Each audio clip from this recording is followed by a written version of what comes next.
함께하면 됩니다. 야! 함께하면 됩니다.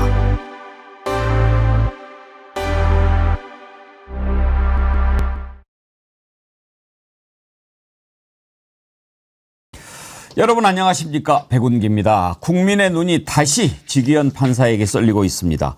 내란 주동자 김용현을 특검이 전격적으로 추가 기소했는데 상황이 좀 복잡합니다. 현재 김용현은 지기현이가 보석을 허가해서 보석 조건을 받아들이면 풀려날 수 있는 상황입니다. 언제라도.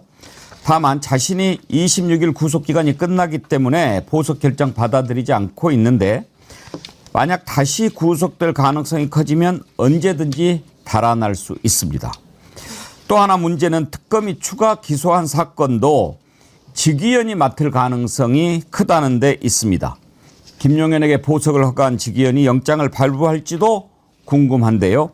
이래저래 지기현의 판단을 지켜봐야 합니다.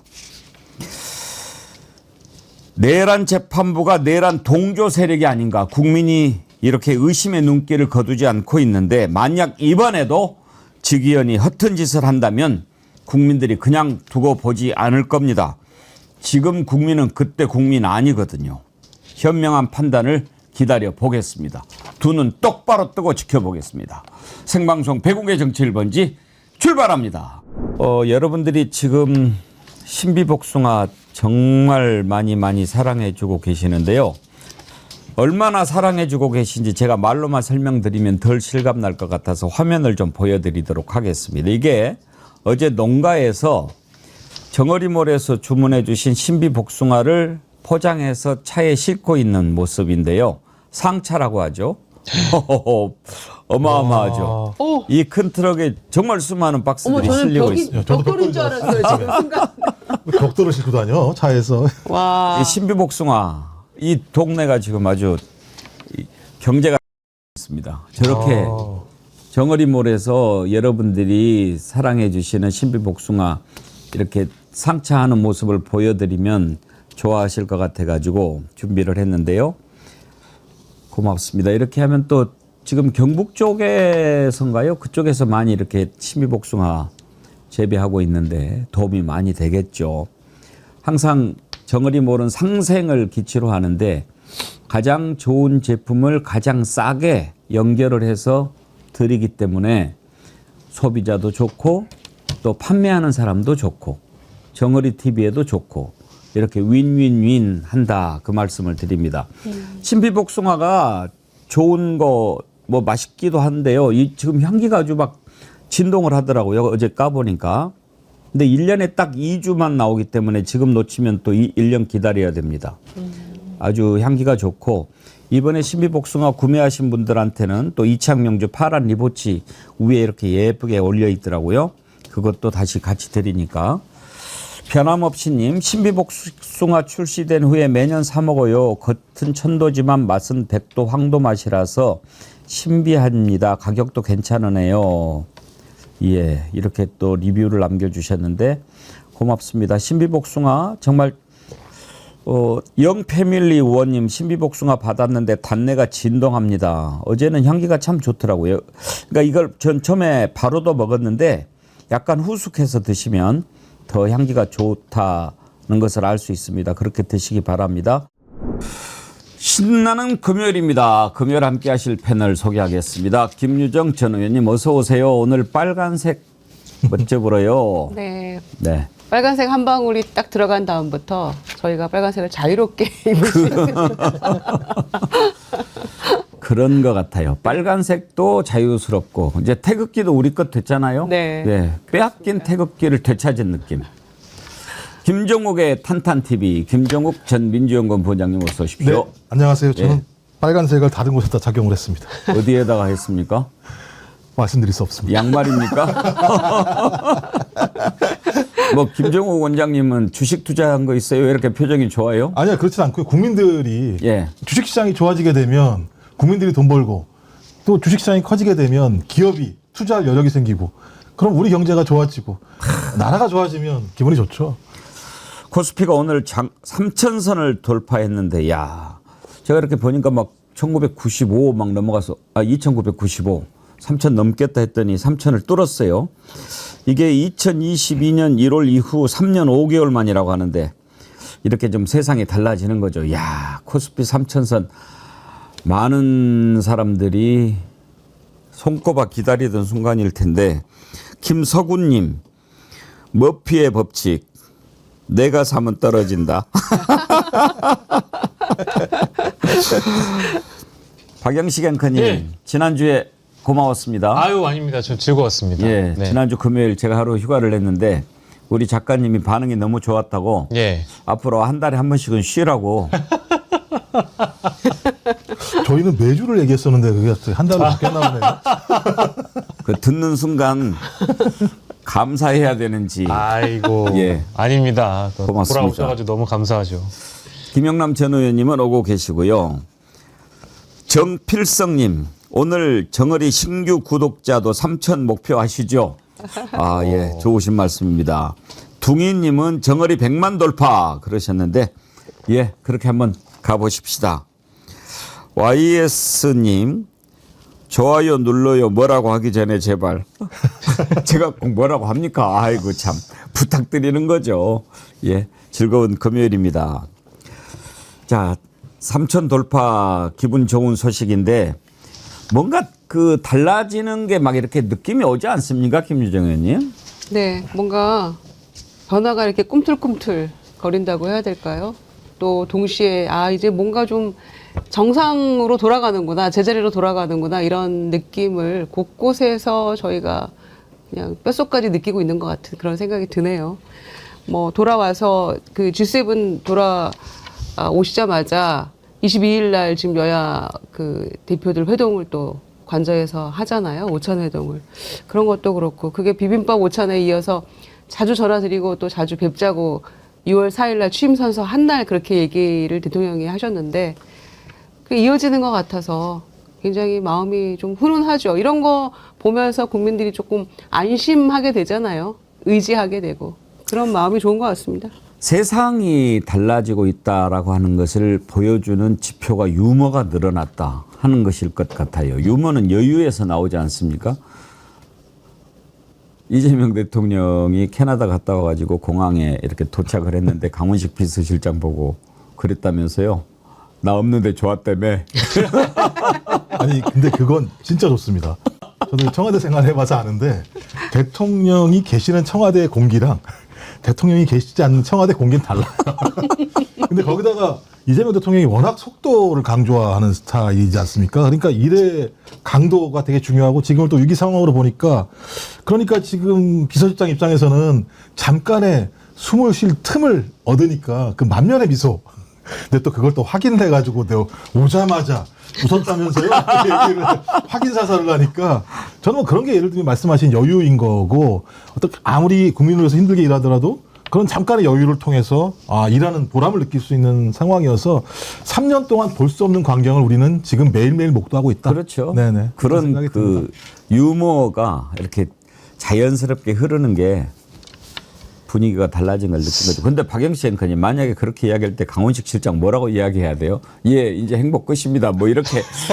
그냥 머쓱하게 웃고 아닙니다라고 하셔야 되겠죠. 근데 이게 그 언제부턴가 그 청와대나 대통령실에 계신 고위 공직자 분들이 괴로워하는 모습을 보고 국민들이 좋아해도 되는 걸까 싶잖아요. 근데 요즘에는 뭐 위성락 실장이 코피를 쏟았다라는 보도라든지 대통령실 직원들이 너무 힘들어한다라든지 강유정 대변인이나 강훈식 비서실장의 푸석푸석해진 얼굴을 보면서 세금 하나 아깝지 않다라고 반응하신 분들이 워낙에 많아서 공무원들이 힘들어한다라는 게 뭐 진짜 체력적으로 부담이 되고 이런 모습들이 막 즐겁다라고 얘기하기보다는 우리가 효능감을 느끼고 있다. 이런 표현 꼭 드리고 싶어가지고 이제는 공직관, 공무원들이 무엇을 하는 사람들이냐. 대통령 말씀대로 국민들을 위해서 일하는 대리인, 일꾼이다. 이 말씀을 지켜주시는 것 같아서 그런 심리가 경제에도 반영되고 증시도 훈풍이고 이게 이제 살맛나는 세상이 되어가는 거 아닌가 싶기도 해서 국민 한 사람으로서 굉장히 만족스럽습니다. 윤석열 3년에 제일로 많이 들었던 단어가 뭐였습니까? 경로. 경로. 그 자식은 시도 때도 없이 경로를 해. 김영일님, 아이고, 저 회원 가입해 주셨는데 존경하는 백운기 선생님 테레비 화이팅. 예, 감사한데요. 백운기 테레비가 아니고 정어리 TV이고요. 이쁜 광딸 유정 누나, 김종욱 성님, 박영식 앵커님, 관절 나이 20살 탈북자 김용남 성님. 무더위 조심하시고 건강히 지리요 하셨는데 김영일님 감사드립니다. 또 한 분 아까 정은성님 회원 가입해 주셨는데 예 고맙습니다. 자 오늘 첫 번째 이슈로 이 직위원회를 또 이제 우리가 주목을 해야 되는데 일단 조은석 특검이 아주 전격적으로 김용현을 추가 기소했죠. 김용현 마음은 지금 어떨까요? 아 이럴 줄 알았으면 보석을 근데 지금도 보석을 허가를 해준 상태니까 내가 그 조건 지키겠다 하면은 풀려날 수 있는 거죠. 그렇죠. 본인이 거부한 거니까요. 예. 그러니까 직계의 쥐가 넘어갔다고 해야 될까요? 아예 활보하고 다니려고 그 보석 허가 난 것조차 거부를 했는데 이제 추가 기소되면 재구속될 게 구속 기간이 연장될 거 지금 뻔한 수순이거든요. 그래서 아이고 6월 16일 날 그냥 나가서 며칠이라도 좀 주변 정리를 할 거 그랬나 이런 후회를 좀 하고 있지 않을까 싶습니다. 뭐 이게 불법이니 뭐니 해가면서 지금 떠들어대고 있는데 6월 26일까지 이제 구속 기간 이었잖아요. 구속기간 만료가 되는데 6월 16일 날 보석 허가가 났습니다. 그러면 보석금 1억에다가 좀 조건부로 좀 제한이 붙었죠. 이런 거 저런 거 관계인들 만나면 안 된다. 뭐 주거지도 뭐 제한되고 이랬는데 본인이 그거 뭐 완강히 거부하고 이러다가 지금 수사 준비 기간에 뭐 이러면 되는 거냐 이렇게 떠들고 있지만 특검법에 명시가 돼 있거든요. 수사 준비 기간에도 수사할 수 있다라고 되어 있기 때문에 그 변호인은 뭐 하는 사람인지 제가 좀 궁금하고요. 특검법을 보지도 않았나 싶고 그래서 이런 문제 제기를 하나 싶은데 아무튼 위계에 의한 공무집행 방해 그다음에 증거인멸 교사 혐의로 추가 기소하고 재구속 영장 청구하면 이거는 뭐 당연히 연장될 수밖에 없는 상황이니까 본인이 어쩌면 후회하고 있을지도 모르죠. 내게 내가 넘어갔구나 하고요. 김용남 의원이 변호사시니까 빨리 와야 법률적인 것을 물어볼 수 있을 것 같은데 다 오셨죠? 근데 박영식 앵커님 일단 지금 김용현이 추가 기소하고 영장을 청구하면 이거는 영장을 어떻게 발부합니까? 바로 직위원 재판부에서 발부를 하는 건가요? 그러니까 이게 대법원 예규에 나와 있는 대목을 소개를 해드리면은 예. 이 관련 사건은 기존 재판부에 배당이 될 가능성이 높다고 하니까 법조계의 일반적인 전망이나 이 예규에 따르자면은 어쨌든 영장 발부도 안타깝게도 우리가 주제로 다루고 있는 직위원 판사가 결정할 가능성이 높다라는 겁니다. 뭐 아무래도 내란 전담인 직위원 부장판사 재판부로 또 합쳐지지 않겠다는 전망이 우세한 상황이고 특검이 지금 추가 기소와 함께 구속영장 발부를 요청한 상태이다 보니까 이 요청을 받아들일지 여부를 저희가 좀 기다려봐야 되는데 이미 정부가 바뀌어 있고 우리가 직위원 판사에 대한 비판, 합리적인 비판을 지난 기간 동안 해온 대목을 직위원이라는 인간이 잘 받아들인다면 새 정부에서만큼은 직위원이 그동안 보여줬던 행동을 보여줄 수 없을 거라고 생각을 하고 있습니다. 때문에 이 재판 중인 피고인에 대해서 이제 검찰과 특검 쪽에서 추가로 기소를 하면 재판부는 직권으로 새로운 구속영장을 또 발부할 수 있는 거기 때문에 얼마든지 원래 이제 원칙대로 한다라면 이 내란범이 거리를 활보하는 것은 뭐 불가능한 일이죠. 윤석열의 구속 취소 인용만큼이나 직위원의 결정이 지금 기다려지고 있는 대목인데 당연히 우리가 기대하고 있는 상식적인 결정이 내려질 거라고 저도 생각하고 있습니다. 근데 아마 영장 청구는 영장 청구 전담 판사가 있기 때문에 거기다가 아마 영장 청구를 할 가능성이 근데 높고요. 또 아니 그걸 내가 지금 김영남 변호사 오시면 물어보려고 그러는데 제가 공부를 하다 보니까 영장 청구를 영장 전담 그쪽에서 하지 않고 그렇습니까? 재판이 이렇게 벌어지고 있고 그 사람 재판을 하고 있으면 재판부가 그러니까 이미 구속돼서 재판을 받고 있는 피고인을 검찰이 추가로 기소하면 재판부는 직권으로 새로운 구속영장을 발부할 수 있다 이렇게 돼 있더라고요. 그러면 그냥 그 내에다가 그러면 예를 들면 직위원 재판부에다가 구속영장 청구를 한다라는 얘기인 그렇죠. 거겠죠. 예. 그 내용 자체는. 그걸 그럼 좀 이제 물어보려고. 말씀하셨던 그러면 이제 예. 직위원이 다시 또 재판을 병합해서 할 수밖에 없는 그렇죠. 건데. 예. 그럼 제가 볼 때 빨리 검찰에서 기피 신청해야죠. 그러니까 재판부를 기피 신청을 갖다 검찰에서 해야 돼서 검사들이 해서 주기현 판사가 이 재판을 하게 하는 것은 말이 안 되는 상황이고 지금 상황을 보게 되면 검찰이 추가 기소를 하지 않았기 때문에 재판부가 지금 그 본인에 대해서 보석? 예, 보석 결정을 해버린 거지 않습니까? 전 그런 상황이기 때문에 이런 상황이 벌어지게 한 검찰 또는 주기현 판사에 대해서 검찰 스스로가 저 기피 신청을 하는 것이 맞다는 생각이 들고 기피 신청을 해서 다른 재판부로 넘어가게 하는 게 맞는데 만약 그대로 진행된다면 많은 국민들이 계속적으로 최근과 같은 상황이 벌어질 거라는 생각을 하기 때문에 그 재판에 대해서 신뢰할 수 없게 될 것이라는 생각이 들어서 좀 그렇게 했으면 좋겠고 또 하나는 좀 빨리 좀 경찰이 윤석열에 대해서 구속영장 청구를 했으면 좋겠어요. 세 번이나 본인이 나오지 않았었기 때문에. 속보가 떴네요. 이번에 김용현 추가 사건이 직연 재판부가 아니고 다른 재판부로 배당이 됐네요. 방금 속보가 떴는데 그럼 뭐. 서울중앙지법은 김용현 사건을 형사합의 34부 부장 한성진에 배당했다. 법원은 무작위 전산 배당 방식으로 이번 사건을 형사합의 34부에 배당했다. 네, 맞겠죠. 그러면은 직연 쪽이 아니고 그런데 신속한 병합과 추가 구속영장 발부 요청 절차를 진행할 예정이라고 밝혀 그러니까 특검이 기존 내란 사건을 심리 중인 형사합의 25부가 병합 여부를 판단할 가능성이 높아 보인다.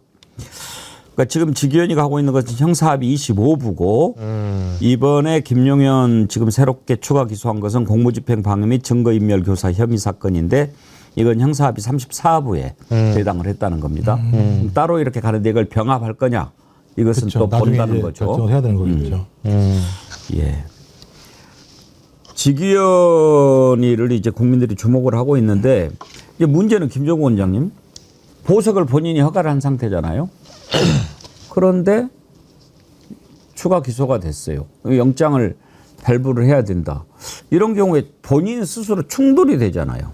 그러니까 제가 볼 때는 본인이 자체가 재판을 회피하는 것이 가장 나은 판단인데 그럴 가능성들은 전 거의 없다라는 생각이 들고 지금까지 주기현 판사가 해온 행위에 의해서 두 번의 지금 지금 두 번째 탈출은 성공할지 안 할지 모르겠습니다만 첫 번째 탈출은 주기현과 심우정의 합작품으로 만들어진 거 아니겠습니까?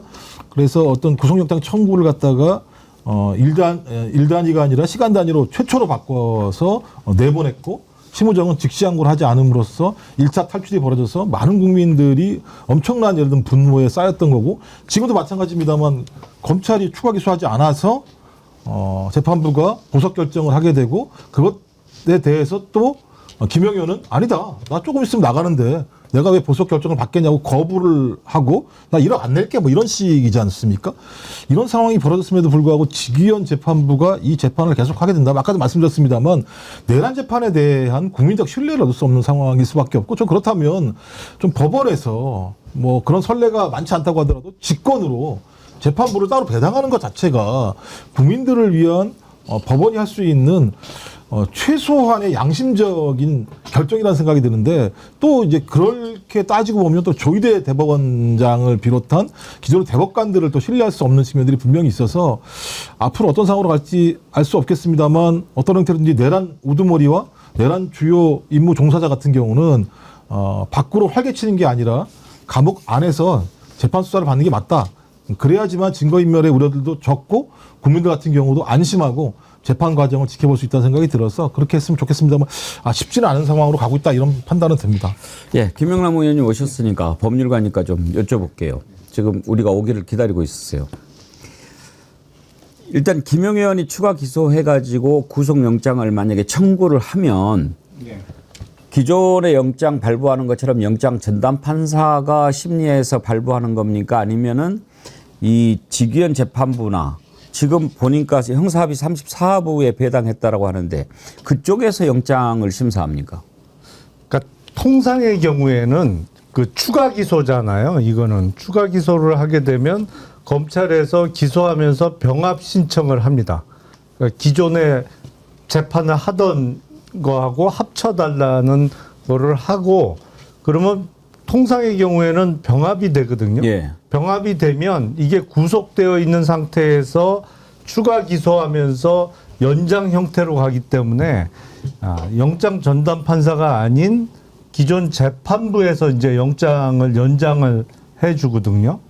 잠깐만요. 지금 그러면 우리가 이게 지금 실무라서 좀 헷갈리는데 서울중앙지법이 일단 김용현의 사건을 형사합의 34부에 배당했는데 이것은 사건이 들어오면 무작위 전산 배당으로 하는 그렇죠. 모양이에요. 예.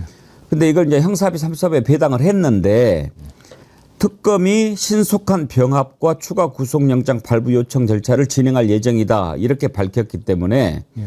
이 사건을 심리하고 있는 지기현이가 병합 여부를 판단할 가능성이 높다. 그렇죠. 그러면은 병합하겠다라고 예. 하면 결국은 지기현이가 그럼 영장 발부를 책임지는 겁니까? 그렇죠. 예. 어. 그런 구조로 가는 거죠. 근데 통상의 경우에는 그렇게 합니다. 그냥 그게 별 문제 없이 되고 추가 기소가 돼서 특히 이렇게 절대로 풀어줘서는 안 되는 피고인들은 이제 2달 단위로 계속 연장을 해 가거든요. 그러니까 1심 구속 기간 6개월이지만 사실은 6개월짜리 영장이 한 번에 나오는 게 아니고 2달 단위로 연장을 해 나가는 방식이고 다만 한 사건 갖고는 6개월 이상은 구속 못하는 예.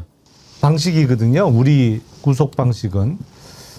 그래서 지금 병합 신청을 한다고 했으니까 통상 기존 사건이 있으면 병합 신청을 하죠. 추가 기소를 그러면 하면서. 이제 병합을 만약에 해가지고 예. 지금 이제 특검도 병합을 요청한다라고 하니까 지기현 쪽으로 다시 병합이 될 가능성이 높은 거네요. 그렇죠. 그러면 네. 김용현은 어떻게 됩니까? 지금 지기현은 김용현을 보석을 허가해 준 상태 아닙니까? 예. 그런데 영장을 만약에 청구를 하면 지기현이가 판단합니까? 그렇죠. 그러면 본인 스스로 말이 안 되잖아요. 보석을 허가해 놓고 영장을 또 발부를 할까요? 아니 그 경우에 이제 보석 허가 결정을 취소하고 취소해야죠.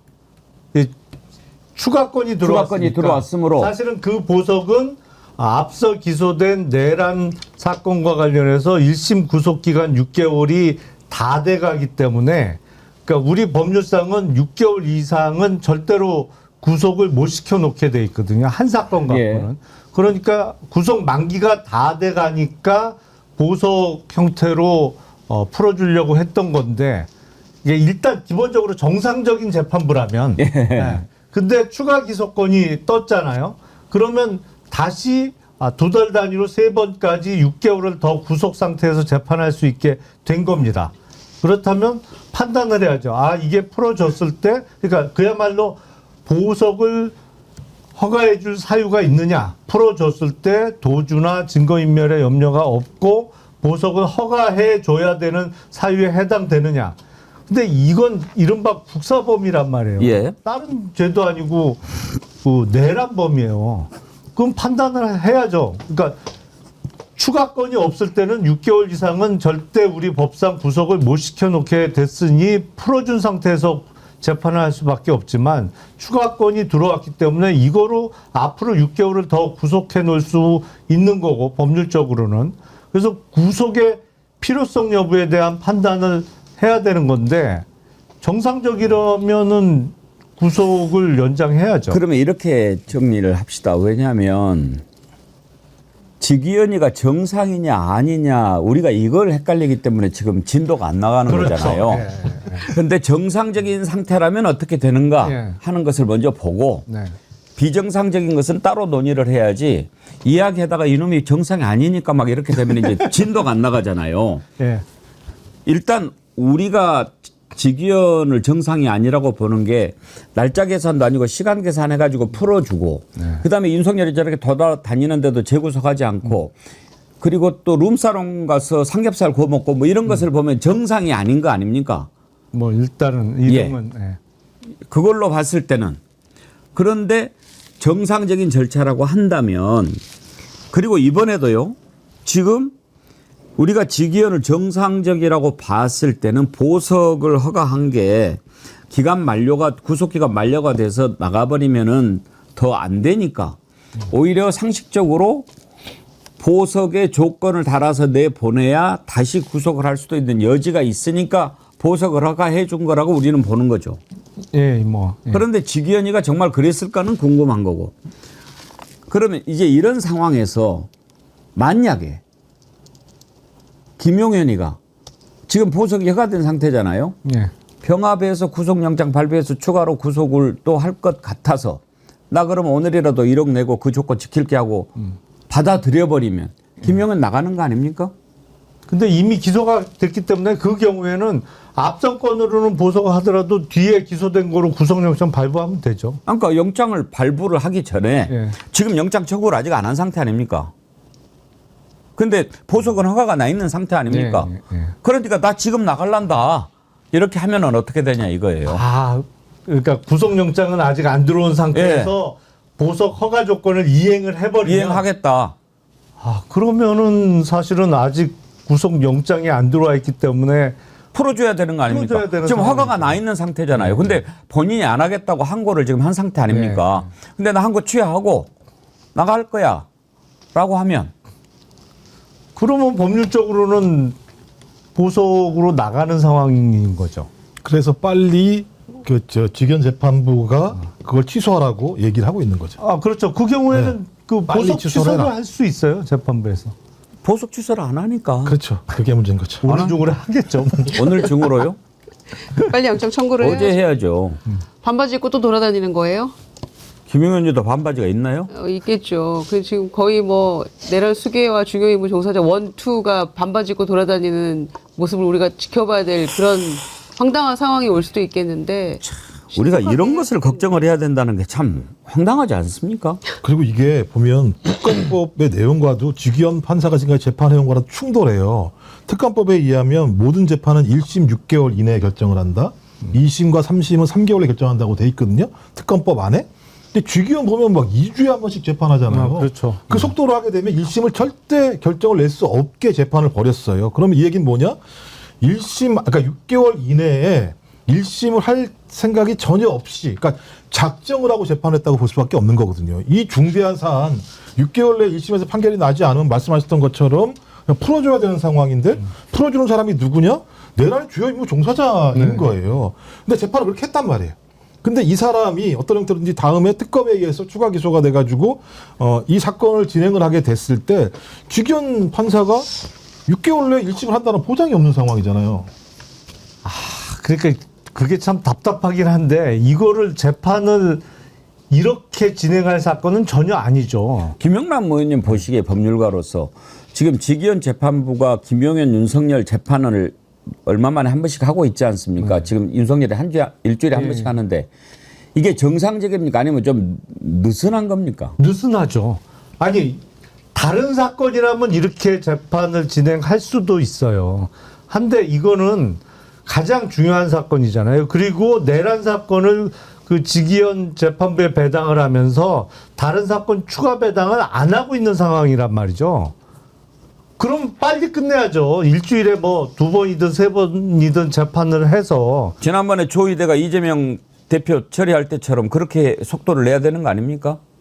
아니 그러니까 그건 약간 말이 안 되는 재판이었기 때문에 그건 조금 무리가 있어 보입니다만 하여튼 그 정도로 서둘러야 되는 건 맞죠. 예. 정필성님이 직위원 이름 석자로 삼행시를 주셨는데 우리 박영식 앵커님 한번 띄워주세요. 직위원. 예. 지, 지랄 그만하시고 귀, 귀찮으면 재판 그만하시고 연. 연금 타려면 판사 그만하시고 얼마나 답답하시면 이제 저런 삼행시를 주셨겠어요. 근데 저는 이 사안에 대해서는 어쨌든 조은성 특검 측에서 이 김용현이 6월 26일이 이제 구속 만기이다 보니까 그 전에 빨리 이제 구속을 연장하기 위한 서면으로 영장 발부를 촉구하는 지경까지 지금 간 거잖아요. 특검 쪽에서 이제 그런 서면까지 법원에 이 피의자의 신병 확보가 중요하다라는 것을 강조하기 위해서 구속영장 발부 촉구 서면까지 이 법원에 보냈다라고 하니까 얼마나 이 국민들의 요구를 받은 특검으로서 지금 이 사안이 긴급하게 받아들여지고 있겠습니까? 그래서 저는 직위원이 하든 지금 이제 새롭게 배당이 된 한성진 판사가 하든 병합이 되든 아니든 간에 이제 사법부의 시간이기 때문에 이 영장 발부는 너무 상식적인 결정이어가지고요. 새롭게 추가된 혐의에 대해서는 이 기소된 혐의에 대해서는 영장을 빨리 발부를 해야죠. 아니 지난번에 구속 취소시킬 때도 직위원과 검찰이 짬짬이로 한 거 아닙니까? 즉시한 거 안 하고 풀어주고 그렇게 해서 도리 없다 이렇게 얘기를 해놓고 이 건에 대해서도 마찬가지예요. 검찰에서 보석 신청을 하고 직위원이 또 허가를 해주고 지금 원투를 다 이런 식으로 내보낼 작정을 하지 않은 이상 검찰에서는 왜 추가 기소를 못했냐 이렇게 우리가 따질 수밖에 없는 거 아닙니까? 특검에서는 즉시 이렇게 신속하게 움직이고 있는데요. 출범 아직 다 꾸려지지도 않은 특검에서 신속하게 추가 기소할 수 있는 건을 왜 검찰은 몇 개월 동안 뭉개고 있다가 보석 신청이나 하고 이런 걸 대행합니까? 그러니까 요구를 할 수밖에 없는 거죠. 지금 34부 한성진 부장판사도 이런 글들이 많이 올라오네요. 이재명 대표한테 지난해 11월 15일 징역 1년에 집행유예 2년을 선고했던 판사라고. 공직선거법 1심. 예. 아무튼 김용현 사건을 법원이 어떻게 처리하느냐 국민의 아주 초미의 관심사인데 김영남 변호사님은 순리대로 한다면 어떻게 되는 것이 가장 옳다고 보십니까? 재판의 효율성이라는 측면에서는 재판부 두 개에 나눠서 각각 재판 진행하기보다는 통상의 경우에는 병합을 하죠. 기존 재판을 진행하던 재판부에 병합을 해서 같이 진행을 하는데 구속 기간 안에 재판을 끝내고 선고를 할 수 있도록 재판 진행을 서둘러야죠.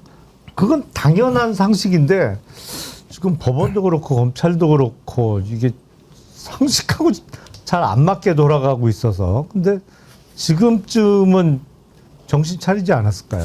글쎄요. 근데 정신 차린 것 같지 않아 보여요. 이게 벌써 내란이 일어난 지가 반년이 넘어갔는데 그리고 새로운 정부가 들어섰는데도 검찰도 그렇고 뭐 검찰은 원래 그렇지만 이번에 그거 하는 거 보십시오. 그리고 김건희 녹취가 이렇게 새로 나오는 과정을 보면 검찰이 얼마나 수사를 개판으로 했는지 알 수가 있는데 내란도 곽종원 전 특전사령관이 지금도 드러나지 않은 게 많다 이렇게 얘기를 하잖아요. 그렇죠. 그러니까 핵심적으로, 예. 핵심적인 것들이 아직 다 드러나지 않았기 때문에 내란 특검이 신속하게 빨리 움직여야 된다라는 생각이 드는데 이 와중에 김영현 풀어주고 좀 있으면 누구 풀어주고 지금 이렇게 그럴 판이죠. 진행이 될 판이니까 황당한 거 아닙니까 저희로서는. 그래서 좀 더 신속하게 수사에 착수해서 전모를 밝힐 필요가 있다라는 생각인데 지겨운 때문에 우리가 이게 딱 뭔가 브레이크가 딱 걸리는 느낌이 매번 들어서 그러니까 이제 이 외환 문제는 기분이 가장, 나빠요 지금 아주. 그러니까 외환 문제가 가장 중요한 것 같아요. 외환 문제가 지금 전혀 수사가 안 되고 있는 상황이잖아요. 지금 얘기를 하는 게 뭐냐면 이제 원점 타격을 해라라는 얘기도 있었고, 그다음에 드론을 갖다가 말도 안 되는 고도를 낮춰가지고 실제적으로 공격하는 것처럼 했다.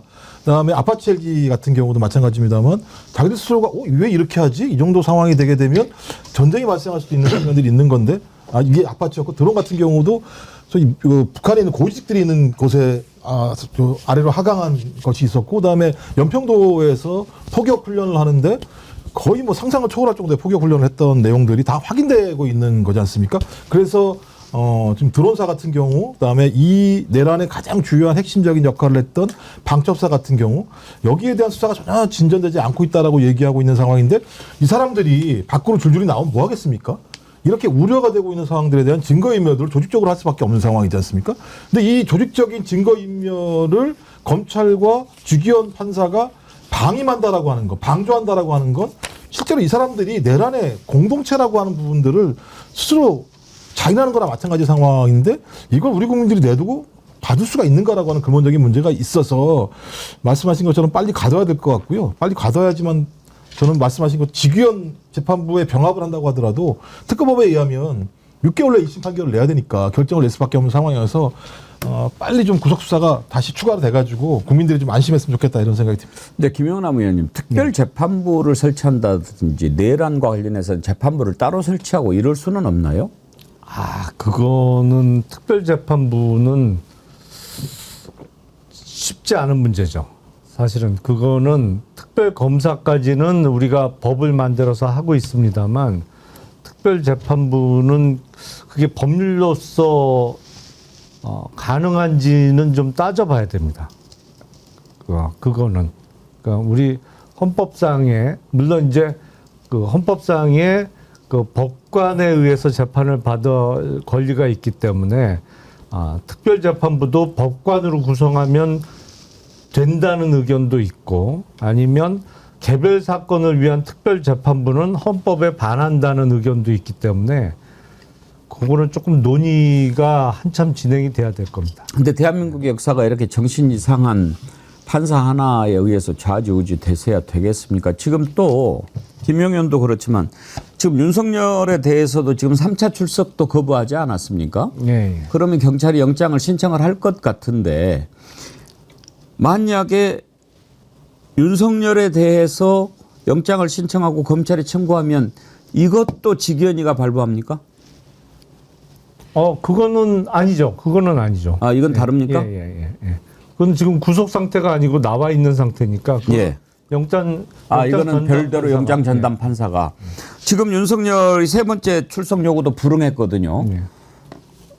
그 불응한 이유가 뭐 다른 이유가 아니고 요건이 안 돼서 그렇죠. 뭐 그런 얘기를 하더라고요. 죄가 되지 않는다는 이유로 출석을 지가 안 죄가 하고 되는지 있는데 안 되는지 지가 이야기를 해요. 그렇죠. 스스로 판단하면 안 되는 거죠. 그거를 왜 피의자가 본인이 판단해요. 죄가 된다고 된다는데. 얘기한 사람 누가 있어요? 그러니까 그건 말이 안 되는 불출석 사유인데 사유를 댈 게 없다 보니까 그렇게 얘기하겠죠. 네. 네, 김건희도 마찬가지잖아요. 예. 대선 전에는 나이가 대선에 영향 줄 수 있어. 자의식 가행도 아니고 이게 지금 뭔 소리지 우리가 그랬는데 그 다음에는 특검이 곧 이제 할 거니까 검찰에 나가는 건 무의미해 의미가 없어라고 본인이 정하잖아요. 그러고 나서 특검에서 오라고 하니까 이제 입원하잖아요. 제멋대로인 부부가 둘이서 완전히 멋대로 그냥 다 본인들의 그 죄에 대해서 판단하고 검사, 판사 다 겸해서 하고 있더라고요. 변호인까지. 그게 너무 심각해요, 지금. 둘이 똑같아서. 근데 이게 사악하다는 생각이 드는 게 이 사람들이 남을 수사할 때는 법과 제도를 막 가지고 놀아요. 막 그 법과 제도를 뛰어넘을 때도 있어요. 보면 절차를 다 뛰어넘고 무자비하게 수사를 해댑니다. 그런데 본인들이 이제 수사의 대상이 되니까 법과 제도를 막 가지고 놀면서 이렇다 저렇다 안 된다라고 뭐 해명 내지는 설명들을 많이 하죠. 그래서 법리적으로 범죄가 성립되지 않고 뭐 경찰이 적용한 혐의 자체가 뭐 자신이 관여한 지시가 없다, 관여한 바 없다, 이제 이런 식의 설명인데 이게 지금 윤석열의 경우에는 나와서 조사받으라는 거거든요. 48시간 뭐 이제 강제 구인해가지고 뭐 체포영장이라는 게 딱 48시간짜리니까 나와서 그냥 조사받으라는 건데 이거 가지고도 말이 많아요. 이게 뭐 지금 구속영장이 아니지 않습니까? 이게 뭐 일반인들이나 민간인들의 경우에는 경찰에서 출석 통지서 날라오면은 본인이 직접 전화해가지고 수사기관과 협의하에 주말이라도 조사를 받을 수 있습니다. 근데 본인과 관련된 사안에 대해서는 뭐 대면 조사가 아니라 서면 조사 내지는 비공개 조사만을 원한다라는 게 본인들이 지금 법 위에 있다라는 것을 보여주는 거죠. 참 김영남 의원님한테 이것도 하나 좀 여쭤볼게요. 지금 김용현이가 이거는 불법이다 추가 기소한 게 특검 준비 기간인데 기소한 것은 이건 불법이다라고 얘기하는데 그건 어떻습니까? 그 주장은? 내란 특검법에 그 조문이 아예 들어가 있습니다. 준비 기간 중에도 기소할 수 필요할 있다. 때는 수사할 수 있다. 수사와 뭐 그 공판 관여도 할 수 있다라고 그러니까 들어가 있어요. 제10조 예. 수사기간 등에요. 다만 예. 수사 준비 기간 중이라도 증거의 멸시를 막기 위하여 신속히 증거 수집이 필요한 경우에는 관련 수사를 진행할 수 있고라고 돼 있기 네. 때문에 어. 수사에는 영장을 청구할 수 있는 건 다 들어가 네. 있으니까 아무 문제 없습니다. 이거. 아니 민주당에서 특검법을 발의해서 통과시킬 때 이 얘기 다 나왔던 거예요. 예. 그래서 제가 다시 한번 말씀드리는 거예요. 그럼 얘는 공부도 않고 싸우는 거네. 김용현 변호사는 뭐 하냐? 예. 이거 읽지도 않았냐? 그리고 본인이 알지도 못하면서 이거 문제 있다라고 제기하는 것 자체가 넌센스라는 얘기를 아까 그래서 말씀드린 거예요. 모르든지 아니면 알면서도 뭐 이런 개기는 식으로 건지. 개기는 건지 네. 뭐 그렇게 하는 거겠죠. 또 하나는 두 번째 이유로 내세운 게 뭐 피의사실 공표라고 주장을 했던가요? 피의사실 수사 공표? 내용 공표, 수사 죄 내용 공표? 및 형법상 명예훼손죄에 해당한다. 그래갖고 고발을 했더라고요. 그렇죠. 특검을. 그렇죠. 뭐 확인되지 않은 거 가지고 니네가 뭐 했다고 수사했다고 갖다가 공표를 해서 나에게 명예를 훼손하냐 이런 내용으로 한 거죠. 고소해도 각하 대상인데. 각하 대상. 아니 왜냐하면 피의사실 공표라는 거는 기소 전 공표할 때 문제를 삼는 거예요. 그러니까 조은석 특검이 기소하면서 그 발표를 했기 때문에 그건 아예 피의사실 공표에 해당할 수가 없어요, 원천적으로. 그거는 완전 넌센스입니다. 예. 뭐 한마디로 개소리다 이렇게 보면 되겠네요. 점잖게 저는 각하 대상이다 이렇게 표현하겠습니다. 알겠습니다, 각하. 아니 이게 얼마나 윤석열도 웃긴 게 뭐냐면 비하폰 정보를 지우라고 지시했다라고 하는 진술이 나온 거잖아요. 예. 진술을 확인해 보려고 하니까 너 나와봐.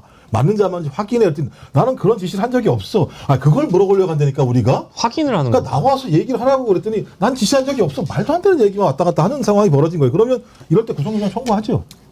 뭐 그렇게 말도 안 되는 얘기하면 증거인멸의 우려가 높다고 보는 거죠.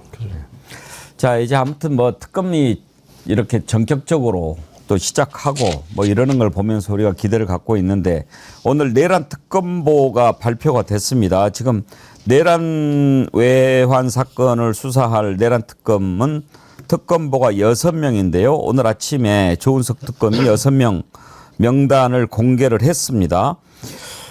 보니까 특검보가 검사장급 대우를 받더라고요. 그렇죠. 와, 특검보가 세네요. 대우가 높아요. 예, 검사장급이면 차관급 아닙니까? 차관급이죠. 예, 그러면 특검은 장관급이네요.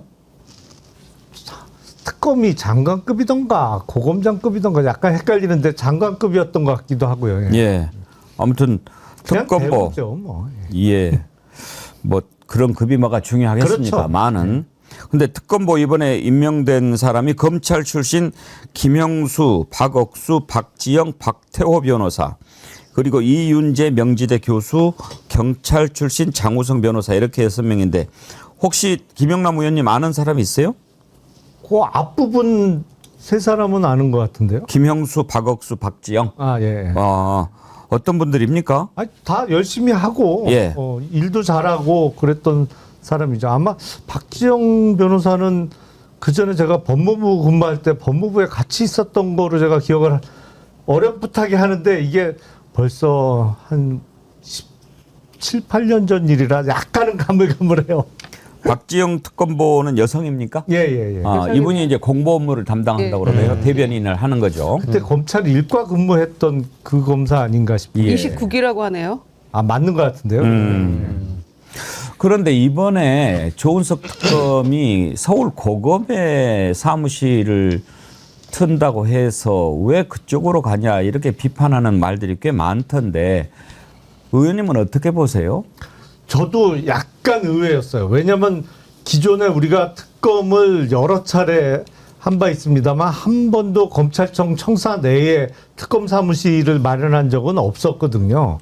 그래서 왜 저러지 그랬는데 김용현 전 장관을 전격 기소하는 거를 보니까 만약에 그게 검찰청사에 사무실을 마련 안 했다면 그 작업을 할 공간이 그저께까지 마련이 안 됐을 거예요. 왜냐하면 민간 건물에 들어가려면 그거 사무실 알아봐야죠. 임대차 계약 체결해서 또 사무실 꾸미느냐고 뭐 인테리어 공사하고 집기 넣고 하다 보면 이러다 보면 그냥 20일이 가는 거예요. 근데 고검청사에 들어가는 건 다 있잖아요. 그 안에 이미. 그냥 사람 몸만 들어가면 바로 그 수사할 수 있는 상황이거든요. 그러다 보니까 김용현 전 장관은 전격 기소하는 걸 보니까 저러려고 글쎄요. 고검청사로 예. 들어가려고 했나라는 생각이 들면서 이해할 수 있는 측면이 있습니다. 그래요, 박영수 앵커님. 그렇게 안 했으면은 김용현 전격적인 추가 기소도 어려웠을 것 같기도 하기는 해요. 네, 그렇습니다. 그리고 지금 이제 이미 기소돼서 피고인이 된 여러 군 수뇌부들, 계엄군 수뇌부들의 경우에는 내란 종사 혐의를 받고 있는 사람들이잖아요. 아까 잠깐 언급했던 이 내란 특검에서는 외환죄도 다뤄야 되기 때문에 이 고검청사가 보안이나 안보를 유지하기에는 가장 이제 적합하다는 판단이 있어서 만약에 이제 외환죄를 판단하려고 하면은 기밀한 내밀한 정보들이 많이 이제 교류가 되기 때문에 다뤄야 되기 때문에 그 정보의 민감성 때문에 고검청사를 도감청 위원으로부터 가장 안전한 장소라고 선택했다라는 배경을 꼽은 것이고 사실은 뭐 특검의 규모나 이런 측면을 봤을 때도 3계층을 비워야 된다라고 제가 들었거든요. 3계층에서 한 4계층 정도 비우고 대략적으로 총 한 300명 정도 들어가야 되기 때문에 이것을 수용할 수 있는 적합한 청사가 없었다라고 합니다. 그래서 민간 시설이나 다른 시설을 가기보다는 고검 청사를 선택한 이유라고 저도 개인적으로 들었습니다. 어때 우리가 믿어줘야죠. 뭐 일단 우리 국민들이 6개월 내란 과정에서 뭘 해도 못 믿는 이런 것이 생겼어요. 워낙 뭐 말도 안 되는 일이 벌어져서 그래서 일단 왜 특수통 검사를 특검을 시켰지부터 시작을 했던 측면들이 있었고 그다음에 이제 검찰도 내란 사건에서 자유롭지 않다. 뭐 선관위에 검찰과 국정원 사람들이 올 거다라는 얘기부터 시작을 해서 내란 과정에서 심우정을 비롯한 검찰이 보였던 태도 자체가 내란에 동조하는 세력처럼 보였던 모습들이 많이 있었기 때문에 왜 굳이 거기를 들어가느냐라는 논란들이 있었던 것 같고요. 그래서 호랑이를 잡으려고 호랑이 굴에 들어가는 거냐 아니면 호랑이랑 타협하는 거냐 뭐 많은 얘기들이 있었습니다만 말씀하신 것처럼 어떤 형태로든지 이재명 대통령이 특검으로서 조은석 특검을 선택했을 때에는 선택한 의미가 있을 거라는 생각이 들어서 저희가 좀 지금까지는 제대로 된 수사를 했으면 좋겠다. 그리고 여러 가지 지금 말씀하신 정황들을 보면 그런 공간에 들어가게 된 사유들에 대해서도 납득할 만한 부분들이 분명히 있습니다. 좀 그럼에도 불구하고 국민들이 두 눈 부릅뜨고 조은석 특검이 적어도 내란 수사를 매우 정밀하고 전격적이고 속도감 있게 진행할 수 있도록 좀 감시하는 것도 매우 중요하다는 생각이 들어서 또 이번도 마찬가지입니다만 조은석 특검이 추가 기소를 하게 된 중요한 이유는 조은석 특검의 지금까지 특수통 수사의 경험도 있겠습니다만 우리 국민들의 여론도 굉장히 중요한 역할을 했었거든요. 그래서 앞으로라도 조은석 특검이 조금이라도 새길로 가게 된다면 국민들이 거기에 대해서 좀 압력을 넣어서 제대로 된 길을 갈 수 있도록 하는 그런 어떤 협업 과정들이 좀 필요하다고 생각을 합니다. 하나만 더 짚어보고 다음 주제로 넘어갈 텐데요. 김용현 관련해서는 거미줄 최종환님이 아주 쉽게 정리를 해줬네요. 앵커님 너무 복잡하게 생각할 필요 없어요. 간단해요. 나가봐야 청구하면 또 들어와요. 며칠 맛있는 거 먹다가 들어옵니다. 그게 사실 더 괴로워요. 매도 한꺼번에 맞아야지. 쉬었다 맞으면 더 아파요. 두 번째 맞을 때. 아이고 참. 그 김건희가 지금 아산병원에 입원해 있지 않습니까? 뭐 우울증이라고 그러는데 누가 봐도 이제 면피 도망가려고 이렇게 하는 것인 걸 누가 모르는 국민이 어디 있겠습니까? 김건희도 지금 3번인가 출석 요구 불응하고 있는 상태 아닙니까? 이런 경우에는 어떻게 해야 됩니까? 그 병실에 있는 사람을 이렇게 끄집어낼 수 있습니까? 그러니까 이게 외과적 수술을 해서 정말 회복기에 있다라고 하면 그거를 강제로 구속하는 일은 잘 없죠. 이제 상처가 아물고 회복할 때까지 기다려 줍니다만 정신과적인 그 병명으로 입원했을 때 그게 전문의의 정신분열증 진단이 있으면 많이 고려를 합니다. 근데 우울증은 사실은 애매해요. 그래서 이 경우에는 어떤 출석이나 구속을 회피하기 위한 입원으로 보이는 측면이 많아서 이거를 뭐 고려해서 퇴원할 때까지 무조건 불구속이다? 그렇게는 못할 것 같아요. 저도 우울해요. 아니 12월 3일 비상기업 때문에 전 국민이 우울했어요. 사실은 아니, 우울증 때문에 입원을 하자면 저도 5천만 명이 입원해야 저도 돼요. 그때부터 우울했는데 김건희 입원했다는 얘기를 들은 대로 더 우울해요. 김유정 의원님 우울하지 않아요? 너무 우울해요. 너무 우울하고 우리 다 불면증이었잖아요. 이제 조금씩 잠 좀 잘만 하니까 또 입원했다고 하니까 더 열받는데 입원해 있어도 본인 신발 사이즈는 알려줄 수 있잖아요. 제가 계속 얘기하지만 샤넬 백하고 웃돈 얹어서 바꿔치기 한 신발 사이즈는 알려줄 수 있잖아요. 입 열 수 있는 거 아니에요. 너무 우울하고 어떻게 이렇게 마지막까지 부부가 우리를 괴롭힐 수 있나 싶으니까 더 화가 나죠. 어떻게 이렇게 마지막 품격은 좀 지켜야 되는 거 아닙니까? 이 마당까지 왔으면. 뭐 더더군다나 윤석열 측근에게 그 했다는 말이 또 보도가 되지 않았습니까? 국민일보 단독 보도로 제가 기억을 하고 있는데 아내가 많이 아프다라는 식으로 얘기를 했다라는 거예요. 그리고 병원에 입원을 한 것을 두고 뭐 오해다, 원래 우울증 치료를 받고 있었다라는 식으로 떠들어댔다라고 하는데 그거 믿을 국민이 어디 있겠습니까? 그리고 이 아상병원의 특혜 입원 의혹이라고들 이제 명명을 많이들 하시는 것 같은데 사실은 그 장면 보고 유쾌할 국민들 없을 겁니다. 지금요. 거동이 불편하신 분들도 3주에서 한 달 정도 입원하면 나가라 그래요. 병실이 부족하거나 2주 아닌가요? 뭐 2주도 거의 뭐 그런 식의 기준을 잡아놓고 빨리빨리 지금 병실을 빼고 있는 와중에 아무리 VIP실이라고 하더라도 외래 진료, 그것도 우울증 치료 진료 기록이 있다고 하더라도 그렇게 금요일에 외래 보고 또 월요일에 입원할 수 있다는 얘기입니까? 그걸 어떤 국민이 믿습니까? 아니 그리고 제가 뭐 몇 번 말씀드린 적이 있는데 진단명과 같이 극심한 우울증의 경우에는 제일 염려되는 상황이 이른바 우울증 때문에 극단적 선택을 하는 게 가장 걱정되는 상황이잖아요. 근데 그런 그 극단적인 상황과 관련해서는 병원보다 서울구치소가 훨씬 안전합니다. 그렇다고들 그러더라고요. 예. 예. 왜냐하면 거기는 뭐 끈을 안 줘요. 예. 벨트도 못하게 해요. 예. 그 바지도 다 고무줄 바지예요. 우리가 사람 살려야죠, 그러면. 예. 훨씬 안전해요. 좋은 방법을 발견했네요. 저희. 예. 아니, 그리고 어제 이병철 변호사가 그랬던가? 거기 가면 건강해지고 정신 건강도 좋아지고 뭐 그렇다고 그러더라고요. 제때 잠도 자야 되고 이러니까. 예. 그렇죠. 일도 여러 하고, 가지로. 일도 하고 이러면서. 약도 끊고. 예. 별보라님이 비행기 못 타서 우울, 명품 못 사게 돼서 우울, 성형 못 받아서 우울 등등. 그래서 그렇겠죠. 근데 하여튼지. 제가 볼 때 이 문제는 뭐 저희가 농담처럼 얘기합니다만 제가 볼 때는 명백하게 수사 회피하려고 하는 거니까요. 일단 검찰 두 군데에서 출석 요구를 한 상황이지 않습니까? 네. 도이치모터스 사건하고 이 사건하고 그다음에 검찰에서 스스로 명백한 증거가 있다라고 하는 걸 공개적으로 밝힌 내용이잖아요. 김건희 주가 조작 문제와 관련해서 저는 이런 상황들을 김건희 라인이 몰랐을까? 저는 검찰 내부에 김건희 라인이 있다고 생각이 들고 수시로 이런 정보들이 김건희 라인 쪽으로 들어간다고 생각을 하거든요. 그러니까 그런 사실들을 미리 알았으니까 변호사들하고 모여가지고 어떻게 하면 좋겠냐라는 얘기들을 했었겠죠. 그러니까 아주 전통적인 방식이죠. 이런 일이 있을 땐 병원에 들어가자.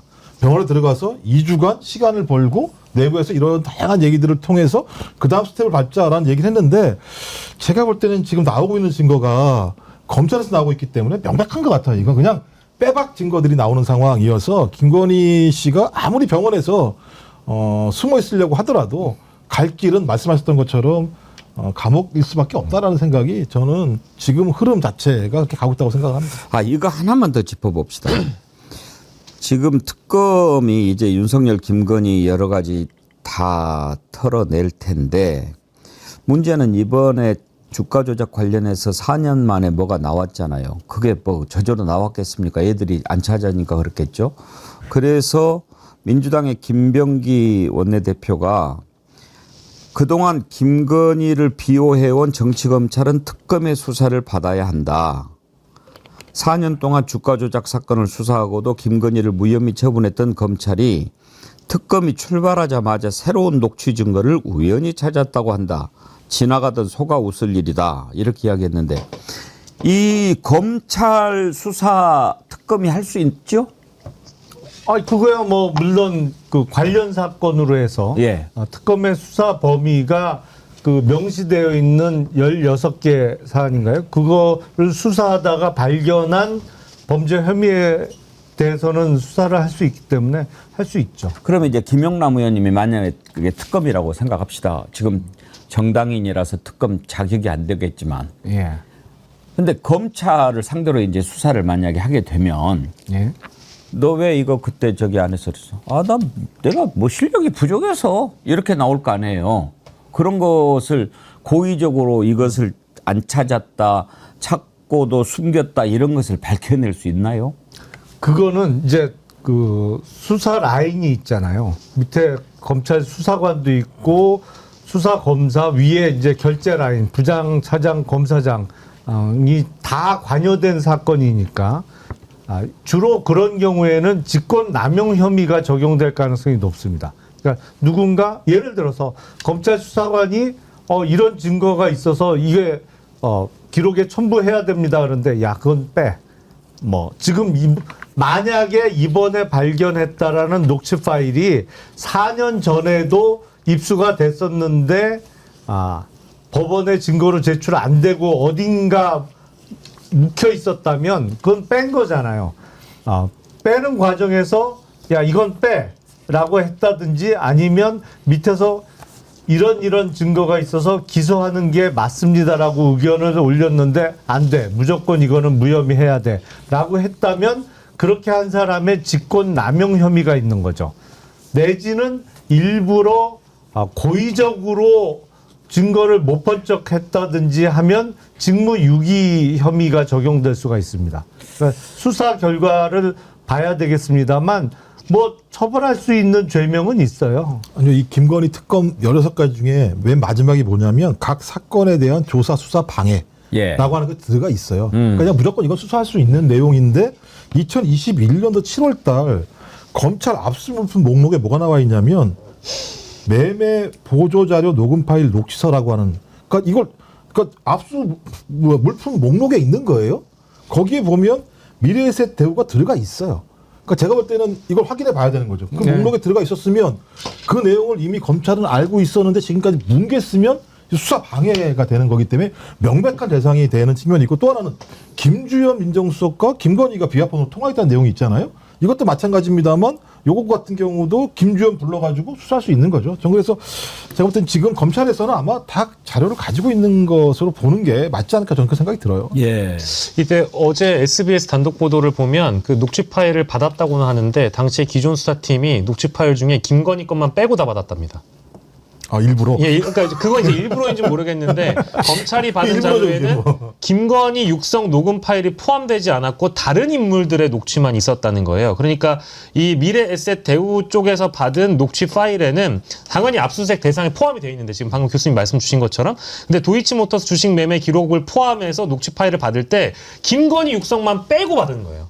다른 직원들의 녹취는 있었답니다. 그러니까 이게 정말 어떻게 선택적으로 이렇게 됐는지는 모르겠어요. 물론 이제 그 내막을 들여다보면 홈 트레이딩 시스템을 썼기 때문에 검찰 쪽에서 녹음 파일을 제외한 것처럼 초기보다는 나왔는데 방금 말씀해 주신 자료에 의하면 녹취 파일을 확보했다고 나오잖아요. 김건희 목소리만 빼고 받았다는 겁니다. 뭐 AI예요? 그만 빼고 하게? 그러니까 둘 중에 하나인데 그거는 그 가능성은 검찰에서 요거 내놔 할 때 그 명단에서 이름을 뺀 거. 김건희의 이름을 뺐거나 아니면 이 관련자 소위 블랙펄 인베스트먼트에서 했던 도이치모터스 주가 조작과 관련한 그 이걸 내놔라고 했는데 미래에셋 증권에서 김건희 거만 빼고 나머지를 줬거나 두 개 중에 하나의 가능성인데 미래에셋에서 왜 뺄 이유가 있나요? 잘 모르겠는데. 저희들은 다 알잖아요. 어떻게 했을 것인지 뭐 모르는 사람이 어디 있겠어요. 그래서 지금 민주당에 진작 우리가 그거를 좀 이야기를 해줄 걸. 특검법에 이 새 특검에 한해서는 진실의 방을 설치할 수